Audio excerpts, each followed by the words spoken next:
On this episode of Small Town, Western New York, I'm taking a day trip to a place that most of us Western New Yorkers really only hear about when there's bad news or bad weather to report, or as a location of a super popular summer balloon rally. But this place is so much more than a harbinger of bad news or a side note on a local weather forecast. It's simply spilling over with charm, character, and history, all set in a super picturesque location. I'm headed to the town of Wellsville.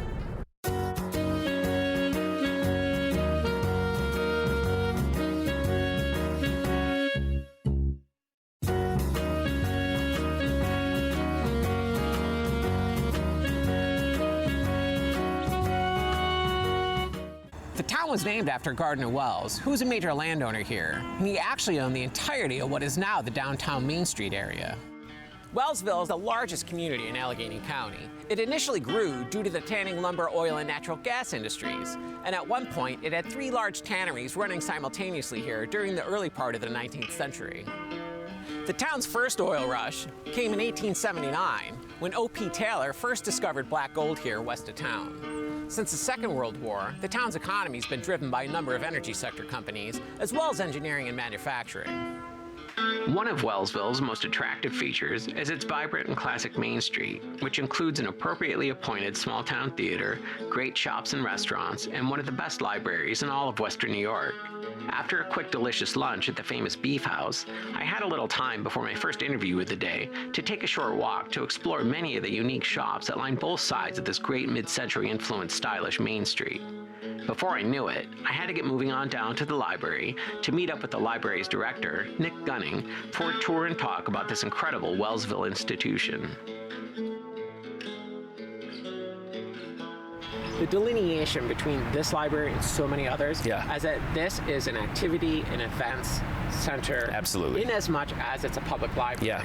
And so many public libraries are struggling to define what they are and the public's perception of what they are. And you guys have just done that and just been on your merry way for a long time here. But I think it's important to show people that, hey, there's another aspect to a library that you probably not understood and thought about before. Right?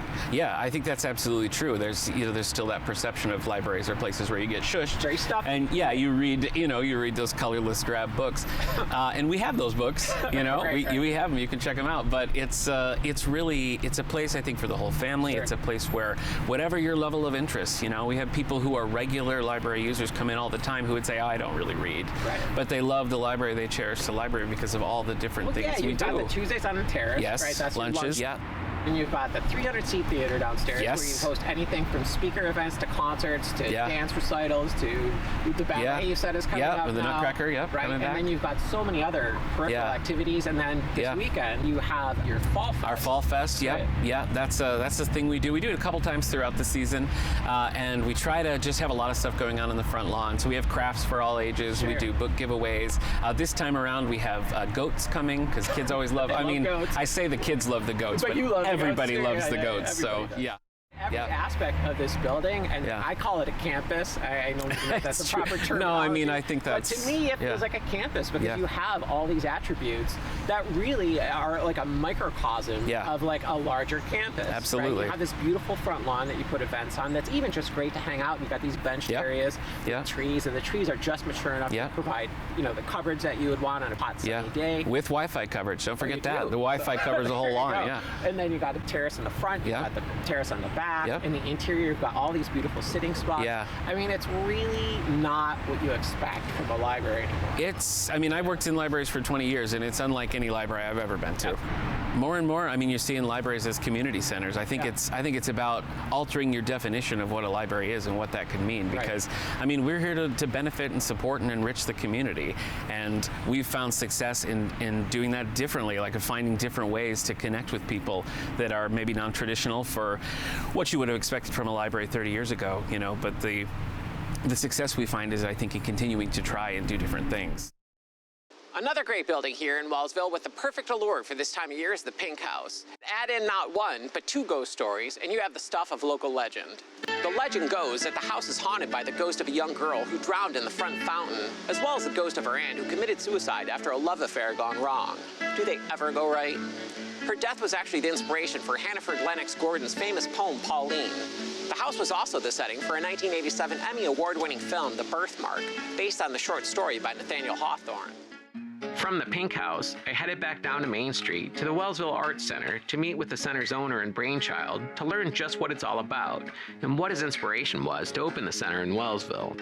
As its name implies, the Arts Center is just that, an all-encompassing bustling hive of art-oriented activity for the community that not only helps aggregate, but also cross-promotes all that this town and county art scene has to offer. This is the creative town square. People come to express creative things, to do creative things, to not be afraid of expressing themselves in a creative way.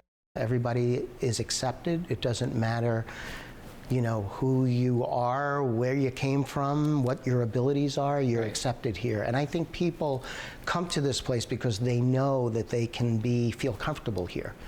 Well, and so let's talk about what you have, because what you have is absolutely incredible. So you have, when you walk in, we've got this beautiful cafe with a stage where you do open mics, you do performances, and then on the other side where we're standing here, you have this gallery. This is a local artisan store and gallery. Yeah, and then now the big surprise, because I didn't know this existed until you took me back there, is you have a rabbit's warren, these beautiful ceramic studios and these art studios, and then you have a kitchen.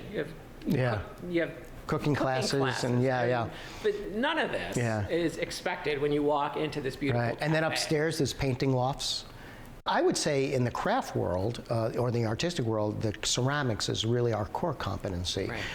We have a ceramic education here that's as good as any college. The place is very lively during class, and the wonderful thing is if you take a class here, you could use the facility anytime it's open. I'm a world traveler, you know, I've been to, I can't tell you how many countries and all over the United States, of course. I have never seen a place like this. That was comprehensive like this, you know, where you had the music, the coffee house, the restaurant, the school, the education. Not only do we have adult education, but we also have education for high school and junior high school kids.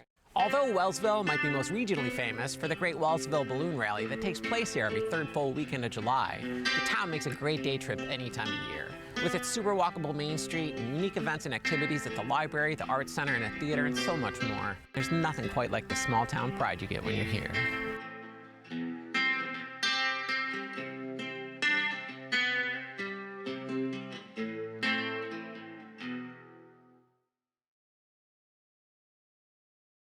This episode of Small Town Western New York was made possible by the following supporters.